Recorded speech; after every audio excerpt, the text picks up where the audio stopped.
Most hot seat Pithapuram. నిన్నటికి నిన్న పవన్ కళ్యాణ్ గారు అక్కడ వెళ్ళిన తర్వాత జరిగిన హైప్, అక్కడికి వచ్చిన జనాలు, ఆ సమీకరణ చూసిన తర్వాత నా గెలుపు నల్లేరు మీద నడక అనే ఫీలింగ్లో ఆయన ఉన్నట్టు కనిపించింది. వంగ గీతకి పవన్ కళ్యాణ్కి ఉన్న పాజిటివ్స్ నెగిటివ్స్ ఏంటి? ఎవరు గెలుస్తారు అక్కడ? ఇక్కడ పిఠాపురం అనేటువంటిది కర్మ పిపాక ప్రాంతం. అది ఏ జ్యోతిష్యుడైనా కూడా ఆంధ్రప్రదేశ్లో ఎవరి జాతకాన్ని రాయాలన్నా, ఎవరి ఫలితాలు చెప్పాలన్నా పిఠాపురంలో సూర్యోదయమైనటువంటి సూర్యోదయ సమయాన్నే ప్రామాణికంగా తీసుకునేటువంటి సాంప్రదాయ విధానం మొదటి నుంచి మనకు ఉంది. అంటే కుంతి మాధవ స్వామి గుళ్ళో దేవాలయంలో గంట కొట్టితేనే పిఠాపురంలో ఉన్నటువంటి కుక్కుటేశ్వర స్వామి దేవాలయంలో కోడిపుంజు శివలింగం మీద వెళ్ళి కొక్కరొక్కు అని అరిస్తేనే ఆంధ్రప్రదేశ్లో సూర్యోదయం అవుతుంది. ఇది చాలా మంది తెలియని రహస్యం. కుంతీదేవికి మోక్షం పొందినటువంటి ప్రాంతం అది. శ్రీకృష్ణుడు అడుగుతాడు, అత్త నీకేం కావాలో కోరుకో అంటాడు. నాకు ఎప్పుడు కష్టాలే కావాలని కోరుకుంటుంది. అదేంటి అత్త అందరూ అనుకోరు ఇలా అంటే, కష్టం అనేది ఉంటే కదా నువ్వు నాకు కనపడేది, కాబట్టి నాకు కష్టాలు ఏమైనా ఉండాలి, నువ్వు కంటికి కనపడాలి. ఎందుకంటే కుంతి మోక్షస్థానం అంటారు దాన్ని. అందులో పాదగయ, గయా ప్రాంతం, కుక్కుటేశ్వర స్వామి పురోహితిక అమ్మవారికి దివ్యస్థలం అది. ఇలాంటి ప్రాంతంలో పిఠాపురం చరిత్రలో 1951 నుంచి 2019 వరకు స్థానికులకు మాత్రమే అక్కడ విజయ అవకాశాలు ఎక్కువ ఉంటాయి. రెండోది, అక్కడ వంగా గీత గారి యొక్క జాతకంలో భాగ్యస్థానం, లాభస్థానం, రాజ్యస్థానాల్లో బలమైనటువంటి గ్రహం ఉండడం, ఆమె ఓపికకి, సహనానికి, ఆమె రాజకీయంగా ఎదిగినటువంటి చరిష్మా ఉన్న వ్యక్తి. అంతటి రాజశేఖర్ గారి హయాంలోనే ప్రజారాజ్యం పార్టీ నుంచి గెలిచిన వ్యక్తి. ఒక సామాన్య కార్యకర్తగా, ఒక జెడ్పీటీసీ చైర్మన్ గా మొదలైనటువంటి ఆమె ప్రహసనం ఈ సంవత్సరానికి బలమైనటువంటి గ్రహస్థితులు ఉంటాయి. ఇక్కడ 36,000 ఓటు బ్యాంక్, దేవాంగ పద్మశాలి ఉన్నటువంటి ఓటు బ్యాంక్. ఈ ఓట్ బ్యాంక్ మొత్తం కూడా ఈ 36,000 ఓటర్లు ఎవరైతే ఉన్నారో వంగా గీతా గారిని తన తోబుట్టువుగా భావించేటువంటి స్వభావం కలిగినటువంటి వ్యవస్థ. మంచికి గాని చెడుకు గాని ఏ రోజు ఇంటికెళ్ళినా తలుపు తట్టి పలకరించేటువంటి మనస్తత్వం. ఆమెను ఓడించడానికి పవన్ కళ్యాణ్ గారిని అక్కడ పెట్టడం, ఆయన కేవలం కాపు సామాజిక వర్గ ఓట్లను ఎంచుకోవడం, టోటల్ గా అతనికి ఇది మైనస్. ఇప్పుడు నిన్న మనం చూసాం, నిన్న మధ్యాహ్నం కార్యకర్తలందరూ ఆయన కలవడానికి వెళితే సెక్యూరిటీ గార్డ్స్ కొట్టి పంపించారు వాళ్ళు. అంటే పవన్ కళ్యాణ్ పిఠాపురంలో గెలిస్తే పిఠాపురం సంబంధించినటువంటి అంశాలు ఏదైనా మాట్లాడాలంటే ఆయన హైదరాబాదు వారి ఫామ్ హౌస్ లో కానీ షూటింగ్ సెట్లో కానీ పలకరించే అవకాశాలు ఉంటాయి. రెండోది, ఓపిక, సహనము, నిబద్ధత, నిజాయితీ, శుక్రగ్రస్త జాతకుడు పవన్ కళ్యాణ్ గారు. సో ఇక్కడ పవన్ కళ్యాణ్ గారికి అక్కడ తిరిగి మరలా గడ్డు కాలమే గోచరిస్తోంది. ఏదన్నా మిరాకిల్ జరిగితే తప్ప ఆయనకి అక్కడ ఓటమైతే మాత్రం, గెలుపైతే మాత్రం నల్లేరుపై బండి నడకగా సాగదు, అది ముళ్ళ బాటగానే మారుతుంది. ఇది సినిమాలో ఒక్క ఛాన్స్ అన్నట్టుగా బతికినాడుకోవడం. అంటే ఆ వ్యక్తికి ఎదుటి వారికి నమస్కారం ఎలా పెట్టాలో కూడా మనం నేర్పాల్సిన పరిస్థితి ఏర్పడిపోయింది. ఎలాగా ఒకే ఒక మాట, ప్రచారం మొదటి రోజే చూసారా పిఠాపురం రోడ్లు ఎలా ఉన్నాయో, గత పాలకులు మరంత ముందు వర్మ గారి పరిపాలన చేశారు, పెండం దొరబాబు పనిచేశాడు, చేశారు కదా. అంటే ఇక్కడ అక్కడ ఎన్ని గ్రామాలు ఉన్నాయి, ఆ గ్రామంలో ఓట్ బ్యాంక్ ఎంత ఉంది, ఎవరికి తెలియనటువంటి స్థితిలో ఓటర్లు, పిఠాపురం ఓటర్లు చాలా తెలివైన వాళ్ళు, విఘ్నులు. కాబట్టి పవన్ కళ్యాణ్ గెలిపించుకొని సినిమా షూటింగ్ల కోసం తిరగాల్సిన అగస్త్యం రాకూడదనుకునే వాళ్ళందరూ కూడా వైసీపీకే ఓటేసే అవకాశాలు ఉంటాయి. రెండోది ఇక్కడ లాజిక్ మనం మిస్ అవ్వకూడదు. ఇక్కడ పవన్ కళ్యాణ్ ఇక్కడ స్థానికంగా పాతుకుపోతే వర్మకి లైఫ్ రాజీ జీతం ఎక్కడి నుంచి వస్తుందండి? కాబట్టి ఇక్కడ పవన్ కళ్యాణ్ ఓడించడానికి తెలుగుదేశం పార్టీ షాడోగా వర్మ గారిని దించి నీవు పవన్ కళ్యాణ్ ఓడించుకొని వస్తే నీకు నేను ఎమ్మెల్సీ పదవి ఇస్తాను, ఎందుకంటే అదే పవన్ కళ్యాణ్ కనుక తిరిగి అసెంబ్లీకి వస్తే లోకేష్ గారి రాజకీయం దెబ్బతింటుంది. సో ఇక్కడ స్వార్థపూరితమైనటువంటి కుట్రకోణంలో ఆర్జీవి గారికి మరొక వెన్నుపోటు చరిత్ర 3వ ఎపిసోడ్కి అవకాశాలు ఎక్కువ ఉంటాయి. కాబట్టి పవన్ కళ్యాణ్ ఓటమి తేలికైన, గెలుపు మాత్రం నలుగురిపై బండికి మాత్రం కాదు. అవకాశం స్థానికంగా ఉన్నటువంటి వ్యక్తులకే వాళ్ళు పిఠాపురంలో గెలుపుకి అవకాశాలు ఎక్కువ ఉంటాయి. అంటే వైసీపీ కంటే ఎక్కువగా టీడీపీ పవన్ కళ్యాణ్ ఓడగొట్టాలని ప్రయత్నం చేస్తుందంటారా? 21 స్థానాలు ఎక్కడైతే జనసేన పోటీ చేస్తుందో ఆ 21 చోట్ల కూడా తెలుగుదేశం క్యాడరు జనసేనకు ఓటెయ్యదు. ఇందాక 44 స్థానాలు చెప్పాను నేను. ఈ 21 స్థానాల్లో కూడా టీడీపీ వాళ్ళు వైసీపీని గెలిపిస్తారు 65. ఓకే. సో కాబట్టి అసాధ్యమైనటువంటి ప్రయత్నం చేశాడు. ఇదే పిఠాపురం కాకుండా కాకినాడ గనక వెళ్ళినట్లయితే పవన్ కళ్యాణ్ అసెంబ్లీలో అడుగు పెట్టేవాడేమో. సో ఏదైనా సరే ఆయన రాజకీయ చరిత్ర ఎలక్షన్ అయిన తర్వాత జనసేన ఆంధ్రప్రదేశ్లో కనుమరుగయ్యే అవకాశం ఉంది, బీజేపీలో మెర్జ్ అవడానికి అవకాశాలు ఎక్కువ ఉన్నాయి. రైట్. నెక్స్ట్ క్వశ్చన్, అంటే నెక్స్ట్ అంతే ఉత్కంఠగా ఉన్న మరొక నియోజకవర్గం హిందూపూర్. అక్కడ ఇప్పటి వరకు టీడీపీ జెండా తప్ప ఇంకొక జెండా ఎగరలేదు. టీడీపీ కంచుకోటగా భావించే నియోజకవర్గం. అక్కడ ఒక మహిళని జగన్ రంగంలోకి దించారు, దీపిక. సో బాలయ్య గారికి ఎట్లా ఉంది విజయ అవకాశం? ఆయన పెద్ద జ్యోతిష్యుడు, ఆయనకన్నీ తెలిసినవాడు. గత చరిత్ర మొత్తం చూసినట్లయితే ఆయన ఆ నియోజకవర్గాన్ని ఎప్పుడు కూడా చూసినవాడు కాదు. భూ కబ్జాలు, సెటిల్మెంట్లు, పిఏలే రాజ్యపాలన చేసేవారు. కాబట్టి ఈ మధ్యకాలం 4-5 సినిమాలు మళ్ళీ ఆయన్ని ఫేమ్లో తీసుకొచ్చిన.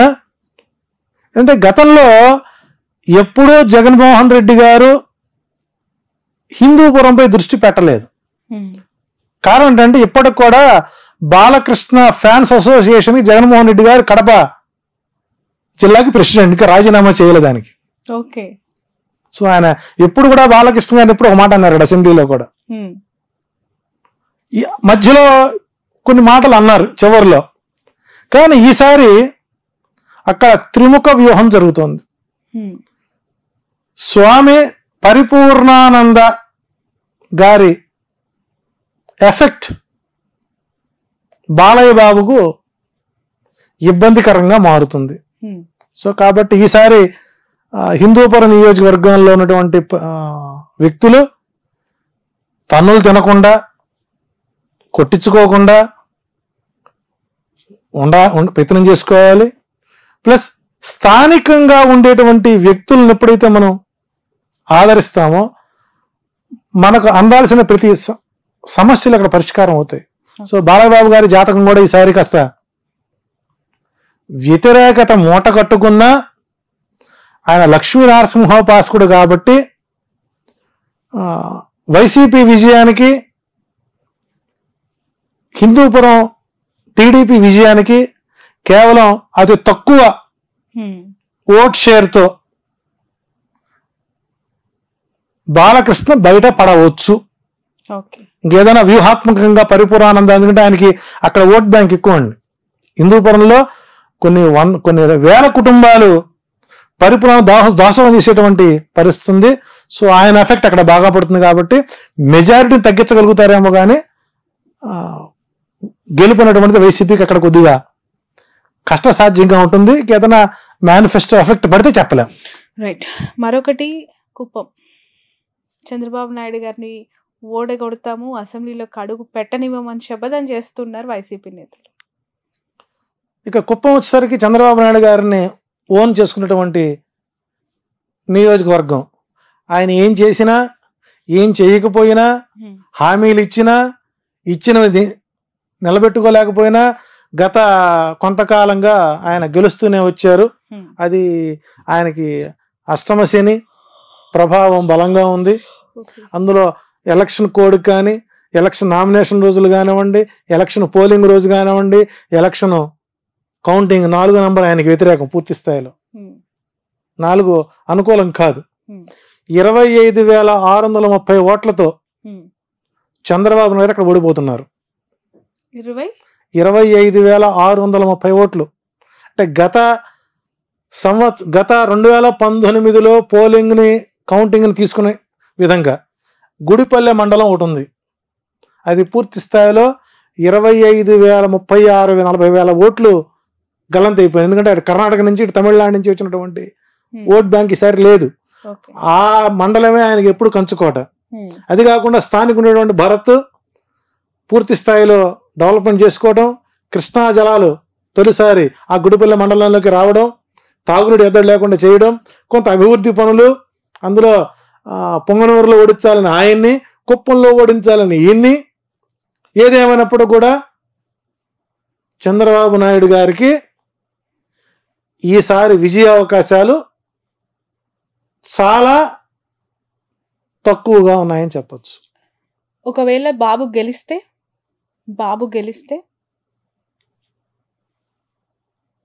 ఇక గ్రహ ఫలితాలు కూడా మనం తప్పని చెప్పుకోవాలి. ఇంకా అంటే ఇక ధర్మం ఉన్నటువంటిది కలియుగంలో లేదనుకోవాలి, ఇక ఆ ప్రాంతంలో లేదనుకోవాలి. ఎందుకంటే మీరు ఫిగర్ తో పాటు చెప్తున్నారు 100% అండి. 26,000 మీరు ఏ సర్వే సంస్థలైనా చూసుకోండి.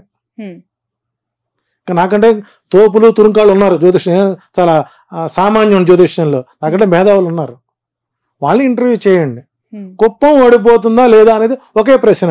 సింగిల్ ఓడి చెప్పని ఓడిపోతాడు. ఓకే, ఇది మీ ఛాలెంజ్. రైట్. నెక్స్ట్ నగరి విషయానికి వద్దాం. రోజా గారు అక్కడ పోటీ చేస్తారు. ఆమె గెలుపు అవకాశాలు ఎలా ఉన్నాయి? సో ఇక నగరి వచ్చేసరికి ఆమె జాతకం మొట్టమొదటిసారిగా నేమాని భాస్కర్ గారు నా చేత రాయించారండి. సుమారు 500 పేజీలు నిశితంగా పిన్ టు పిన్ రాసి వారికి నేను ఎక్స్ప్లెయిన్ చేయడం జరిగింది. నాతో కొంతకాలం మింగిలై ప్రతి విషయానికి ఇలా చేయండి ఇలా చేయండి సూచనలు ఇస్తూ ఉన్నాం. సరే, ఎమ్మెల్యే అయిన తర్వాత వారి యాటిట్యూడ్ మార్చుకున్నారు. సో ఇబ్బందుల్లో ఆదుకున్నాం, సుఖాల్లో హ్యాపీగా ఉన్నారు. జబర్దస్త్ ద్వారా ఏదో సంపాదించుకున్నారు. కానీ నియోజకవర్గానికి దూరంగా ఉంటారు. నియోజకవర్గంలో నాకు అసమ్మతి గళం పెరుగుతుంది. చిత్తూరు జిల్లా ప్రధాన నాయకులతో ఈమెకి కొద్దిగా ఇబ్బందికరంగా ఉంటాం. రెండోది ఓవర్ కాన్ఫిడెన్స్. దైవ బలం కూడా ఓవర్ కాన్ఫిడెన్స్ ముందు పనిచేయదు. సో ఈసారి నగరిలో ఆమె ఓటమికే గ్రహస్థితులు బలంగా ఉంటాయి. సో ఈసారి అక్కడ కొద్దిగా ఆమెకు ఎదురుగాలి వీచే అవకాశాలు ఉన్నాయి. ఏదన్నా చేసిన పూజలు పునస్కారాలు ఏదన్నా ఫలిస్తే అప్పట్లాగానే 1200 ఓట్లతోనో 2000 ఓట్లతోనో గెలిచే అవకాశం ఉంటుంది. ఇంత చరిష్మాలో కూడా ఆమె గెలవకపోతే ఇంకా ఆమె దురదృష్టంగా మనకు లేనొచ్చు. నా అంచనా ప్రకారం నగరిలో రోజా ఓటమి ఖాయమైంది. ఇక 40 రోజులు టైం ఉంది కాబట్టి దానికి సంబంధించినటువంటి కార్యాచరణ చేసుకుని దైవబలాన్ని పెంచుకుంటూ చేసిన తప్పులకి వాగిన వాగుడికి ఆత్మ పరిశీలన చేసుకుంటే గెలిచే అవకాశాలు ఉంటాయి. లేని పక్షంలో వైసీపీ అకౌంట్లో చిత్తూరు జిల్లాలో ఆ సీటు చేరే అవకాశం ఎక్కువగా ఉంది. రైట్. మరొకరు లోకేష్, వాళ్ళ తండ్రి గురించి చెప్పారు, మామయ్య గురించి చెప్పారు.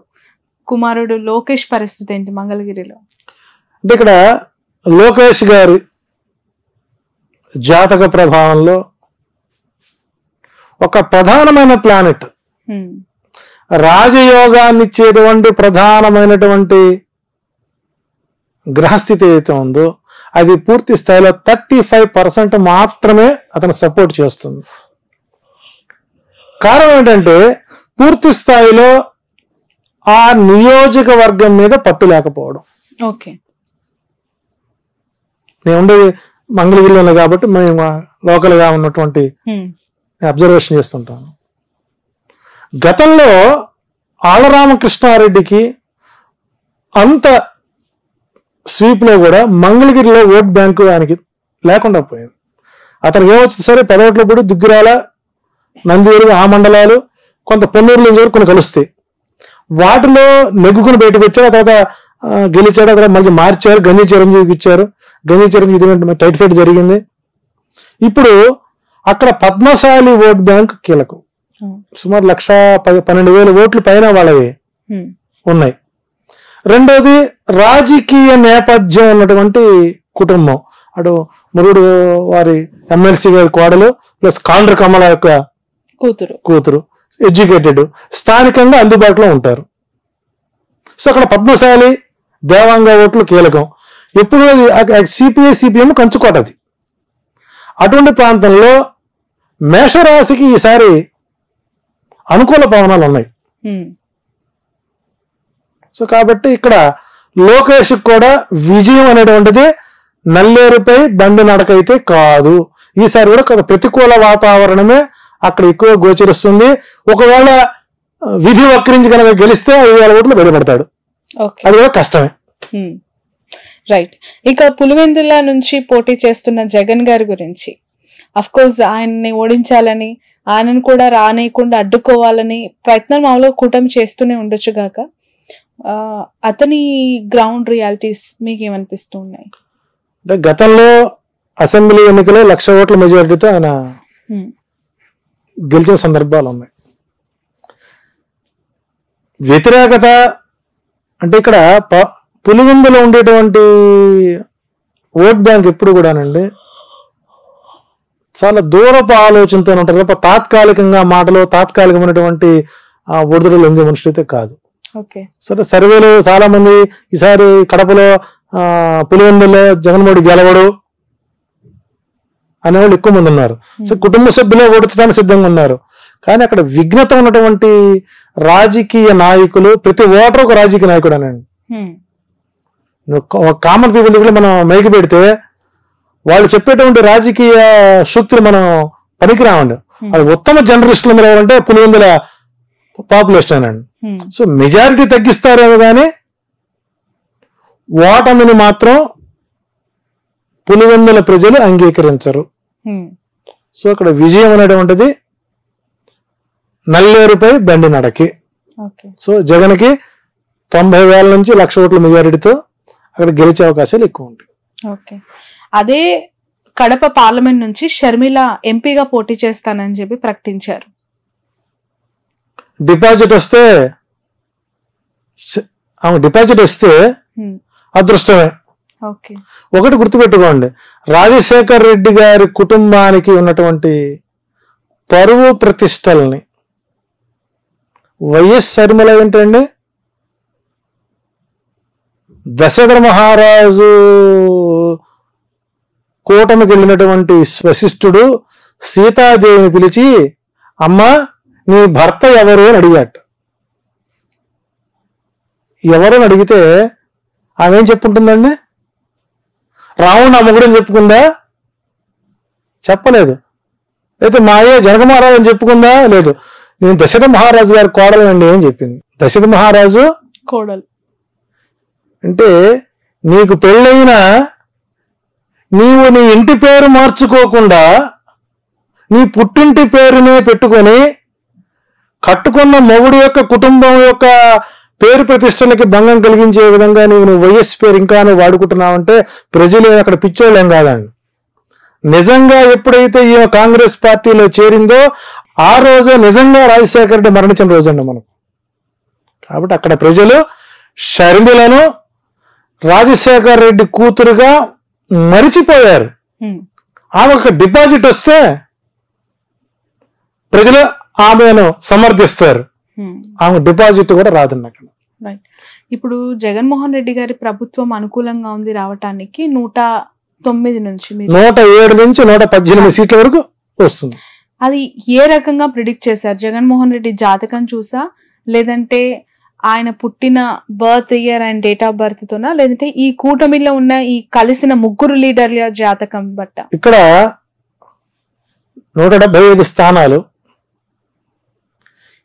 ఏ స్థానానికి ఆ స్థాన బలం. ఉదాహరణకి నెల్లూరు పార్లమెంట్ ఉంది, 1952లో ఎస్టాబ్లిష్ అయినటువంటి నెల్లూరు పార్లమెంట్ ఎంపీ సీట్. ఆ రోజు ఉన్నటువంటి ప్లానెటరీ పొజిషన్ ఏంటి?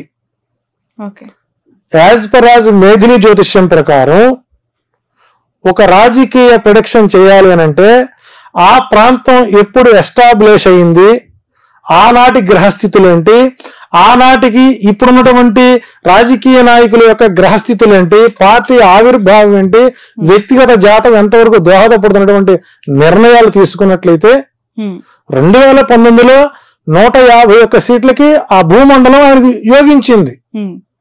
సో 5 సంవత్సరాల సమయంలో ఆ గ్రహస్థితిలో అనేక రకాల మార్పులు వచ్చేసరి గురుమూడమి, శుక్రమూడమి, సూర్యచంద్ర గ్రహాలు ఎక్కువ ఉన్నాయి, ముహూర్తాలు లేకపోవడం, కొంత అనుకూల గ్రహస్థితులు అనుకూల వాతావరణం లేకపోవడం, 2 శుభగ్రహాలకి 7 పాపగ్రహాలకి ఆధిపత్యాలు రావడం పూర్తి స్థాయిలో రాజకీయం మీద ప్రభావం పడుతుంది. 400 ఎంపీ సీట్లు కావాలనుకుంటున్న మోడీ గారికి కూడా ఈసారి ఎదురైతే ఎక్కువగా ఉంటుంది. 270, 280 వచ్చి అయిపోతాడు ఆయన కూడా. ప్రాంతీయ పార్టీలు హవాలు ఎక్కువ అవుతాయి. సో కాబట్టి ఒక నియోజకవర్గంలోని విజయ అవకాశాలు నిర్ధారణ చేయాలంటే ప్లస్ ఆ ప్రాంతంలో ఉండేటువంటి రేఖాగణితం మీద, లాంగ్ లాచిట్యూడ్ మీద, ఆ వ్యక్తి యొక్క అభిప్రాయం, ఆ పార్టీ యొక్క బలం, ఆ ప్రాంతాన్ని క్రోడీకరించుకున్నప్పుడు మాత్రమే చేయం. కాబట్టి రూరల్ ప్రాంతాలు, ఏదైతే సముద్ర తీర ప్రాంతాలు ఉన్నటువంటి 900 కిలోమీటర్లు ఏవైతే ఉన్నాయో, రేడియస్ అవుతుందో, సముద్ర మట్టానికి 180 అడుగులు ఎత్తున్నటువంటి ప్రాంతాలు ఏవైతే ఉన్నాయో, ఇవన్నీ కూడా జగన్మోహన్ రెడ్డికి మేజర్ ప్లస్ గా మారుతున్నాయి. కాబట్టి విజయం, పార్టీ విజయానికి అవకాశాలు ఎక్కువగా ఉన్నాయి. సో ప్రతికూల వాతావరణంలో ఈ రోజున గనక ఇప్పటికిప్పుడు చంద్రబాబు నాయుడు గారు లింగమనేని రమేష్ ఇల్లు గనక వదిలేసి,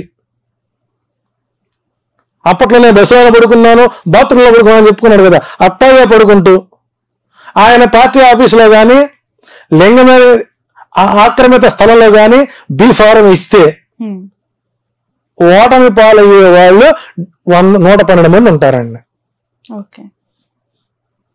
ఈ బీ ఫారం ఇచ్చే వరకు వీళ్ళు ఉంటారని నమ్మకం లేదు, కొత్త వాళ్ళు వస్తారు రాకపోరని నమ్మకం లేదు.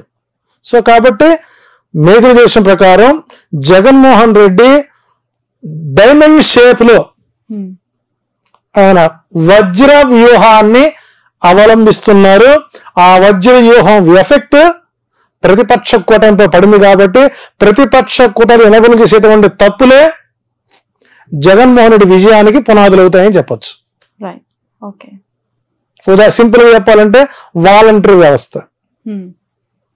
నిన్నటిదాకా ప్రభుత్వపు సర్వెంట్స్, ఈ రోజున వాళ్ళు ఇండిపెండెంట్ క్యాండిడేట్స్.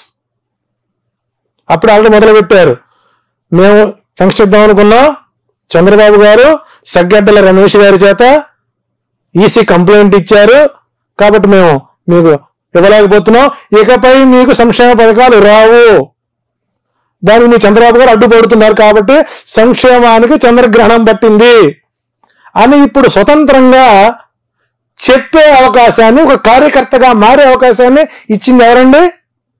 చంద్రబాబు కదా. శ్రీకాళహస్తిలో బొజ్జల కొడుకు ఎమ్మెల్యే ఆస్పిరెంట్ వాలంటీర్లు ఉగ్రవాదులుగా పోలిస్తే గట్టి చట్నీ అచ్చెన్నాయుడు, అది ఆయన వ్యక్తిగతం, పార్టీకి సంబంధం అంటే ఆయన పొడి చేసే ఏ పార్టీ నుంచి. పొద్దుటూరులో ఒక తిరుగుబాటు బావుట ఎగరేసేటువంటి ఒక తెలుగుదేశం రెబల్ క్యాండిడేట్, వాలంటీర్లు గుడలేసి బజారు మీద కొడతాం, అది మీకు మైనస్ కాదా? ఆడవాళ్ళని ఎక్స్పోర్ట్ చేస్తున్నారు అని పవన్ కళ్యాణ్ మాడతాం ఎఫెక్ట్ కాదా? 2,30,000 మంది వాలంటీర్లు వాళ్ళ కుటుంబ సభ్యులు ఎంతమంది ఉంటారండి? వాళ్ళ బంధుత్వం ఎంతమంది ఉంటారు? ఇవన్నీ మీ ఎఫెక్ట్ కాదా? లారీ డ్రైవర్ ఇస్తే నీకెందుకు, అడుక్కోవడం ఇస్తే నీకెందుకు, టిప్పర్కి ఇస్తే నీకెందుకు అంటే జగన్మోహన్ రెడ్డి వేసినటువంటి వజ్రాయుధంలో వ్యూహంలో కూటమి ఇరుక్కొని వాళ్ళు చేసే తప్పులు ఎదుటి వారికి విజయ అవకాశాలు వారికి వారే అందిస్తున్నటువంటి తరుణంలో జగన్మోహన్ రెడ్డి గారి విజయం సునాయాసం అవ్వచ్చు. అట్లాగని చెప్పేసి కూటములు వ్యతిరేకత వచ్చింది, ఫ్లెక్సీలు తగలబెడుతున్నారు, గుడ్డలు తగలబెడుతున్నారు, కార్యకర్తలు కొడుతున్నారు, కాబట్టి మనం గెలిచాము అని కనుక వైసీపీ కార్యకర్తలు రిలాక్స్ అయితే ప్రమాదం పొంచి ఉంటుంది. ఈ నిర్లిప్తత, ఈ అసహాయత, ఈ తిరుగుబాటు, ఈ ఉద్యమాలు, ఈ కొట్లాటలు, ఈ తగలబెట్టుకోటాలు ఇవన్నీ చంద్రబాబు నాయుడు ఆడేటువంటి ప్లాన్ సి. ప్లాన్ బి అంటే జనసేనని బీజేపీని ఓడించడం. ప్లాన్ సి అంటే వ్యతిరేకత ఉన్నదని ఒక కవరింగ్ ఇచ్చి కార్యకర్తల్ని మోహరించి వైసీపీ వాళ్ళని రిలాక్స్ చేయడం.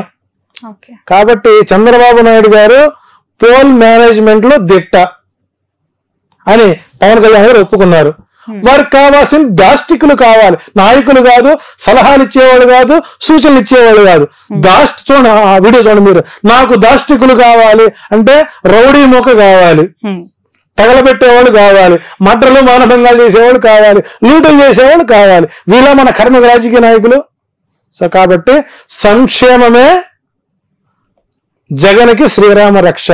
నవరత్నాలే నవగ్రహాలై నవ పాలకులై జగన్మోహన్ రెడ్డికి అనుకూలంగా ఉంటుంది. అందులో శని ఈసారి మంత్రి అయ్యాడు, రాజు ఏం చేయలేడు. సస్యాధిపతి, రసాధిపతి, అర్ఘ్యాధిపతి, సైన్యాధిపతి శని అయ్యాడు. కాబట్టి శని ఎవరికి బలంగా ఉన్నాడంటే జగన్మోహన్ రెడ్డికి బలంగా ఉన్నాడు. కర్షకులకు, శ్రామికులకు సపోర్ట్ ఎవరైతే ఏ రాజు అయితే సహకరిస్తాడో ఆ రాజ్యం సుభిక్షంగా ఉంటుంది. అప్పులు పాలైపోయింది. చాలకి చదివి చావండి ఒక్కసారి రాజకీయ నాయకులు. ఏ రాష్ట్రం అయితే ఆర్థికంగా వెనుకంజ వేసి ఉంటుందో ఆ రాజ్యంలో సంక్షేమం అందినట్టుగా లెక్క అని శ్రీకృష్ణదేవరాయల రాజ్యాంగంలోనే ఉంది, ఆయన రాజ్యపాలనలో ఉంది, చాణక్యుడు రాశాడు. కాబట్టి వీళ్ళు త్యాగాలకు మారిపోయారు, త్యాగ నిరతులు, పవిత్ర బంధాలు, అక్రమ బంధం ఎంతో చెప్పాలంటే చంద్రబాబు నాయుడు గారికి, బాలకృష్ణ గారికి, లోకేష్ గారికి, వాళ్ళ తోడలుడికి, వాళ్ళ బామ్మడికి 5 సీట్లు, పురంధరేశ్వర గారికి 6 సీట్లు. వీళ్ళకి త్యాగాల మీద అవసరాలు లేవండి. పాపం నాగబాబు బాగా పనిచేశాడండి.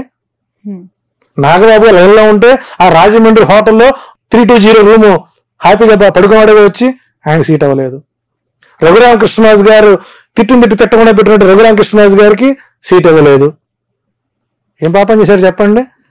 బ్యాంకు లూటీలు చేసిన వాళ్ళకి, ఆర్థిక మోసాలు చేసిన వాళ్ళకి, కాలుమనే సెక్స్ రాకెట్ వాళ్ళకి, ఇంకా చెప్పాలంటే రైతు ఉద్యమం పేరుతో పెట్టినటువంటి డబ్బుని స్వాధీనం చేసుకుని కాస్త బొజ్జగించి ఆయన కొలికపూడి శ్రీనివాస్ గారికి తరగాలు తీసేస్తా ఉన్న వాళ్ళకి ఇది కూటమి అండి. ఏ భావజాలం కూటమి? కాబట్టి ఇవన్నీ ప్రజలు గమనిస్తున్నారు. మొట్టమొదట ఎప్పుడైతే ఫంక్షన్లు ఆపారో 1వ తారీఖున అది దానివల్ల మరికొంత ఓటు బ్యాంకుని వైసీపీ తెచ్చుకుంటోంది. కాబట్టి ఎదుటివాడు చేసే తప్పులు పక్కవాడికి లాభాలు అవుతాయంటంలో ఇదే తార్కాణం. థ్యాంక్ యూ సో మచ్ అండి జీవలన్ గారు, మీ అభిప్రాయాన్ని తెలియజేసినందుకు. ఎందుకంటే మేధిని జ్యోతిషం అనేది చాలా కొత్త, దాని ద్వారా గెలుపోటములు వివరించారు ఇంతవరకు. ఏ నియోజకవర్గంలో ఎవరికి ఏ విధంగా ఉంది, విజయం ఎవరికి దక్కబోతుంది అనేది చూద్దాం. రాబోయే రోజుల్లో ఎన్నికలు అవుతాయి, రిజల్ట్ వస్తుంది. మీరు అన్న జ్యోతిష్యంలో మీరు అనుకున్న అభిప్రాయం నిజమవుతుందా కాదా అనేది కూడా చూస్తాం. Thank you so much for your valuable time. ఇది జీవీఎల్ఎన్ ఆచార్యులు గారితో స్పెషల్ ఇంటర్వ్యూ. ఆయన గత కొన్ని సంవత్సరాలుగా జ్యోతిష్య పరంగా అనేక విషయాలపైన తన అభిప్రాయాన్ని చెప్తూ వస్తున్నారు. రాబోతున్న 2024 ఏపీ ఎన్నికలకి సంబంధించి చాలా క్రూషియల్ సీట్స్, చాలా ఇంపార్టెంట్ కాన్స్టిట్యున్సీస్ పిఠాపురం, కుప్పం, పులివెందుల, మంగళగిరి, హిందూపురం, నగరి ఇలాంటి నియోజకవర్గాల పైన తన అభిప్రాయాన్ని తెలియజేశారు. అక్కడున్న రియాలిటీస్ అన్ని కూడా ఏ విధంగా ఉంటాయో వివరించారు. సో ఈ జ్యోతిష పరంగా వచ్చిన ఆన్సర్ రేపు రియాలిటీకి ఎంతవరకు దగ్గర అవుతుంది, మ్యాచ్ అవుతుంది అనేది కూడా చూద్దాం. That's all for now. చూస్తూనే ఉండండి క్యూబ్ టీవీ నెట్వర్క్. ఇప్పుడు ఆపరేషన్ లేకుండానే మోకాళ్లకు ప్లాస్మా ట్రీట్మెంట్. మీ ఆర్థోపెడిక్ సమస్యలన్నిటికీ రోబోటిక్ టెక్నాలజీ ద్వారా తక్కువ ఖర్చుతో శాశ్వత పరిష్కారం. Free consultation. ప్రతి ట్రీట్మెంట్ పై 20% డిస్కౌంట్. ఈ ఆఫర్ కొద్ది రోజులు మాత్రమే. త్వరపడండి. V9 hospitals 9281465842.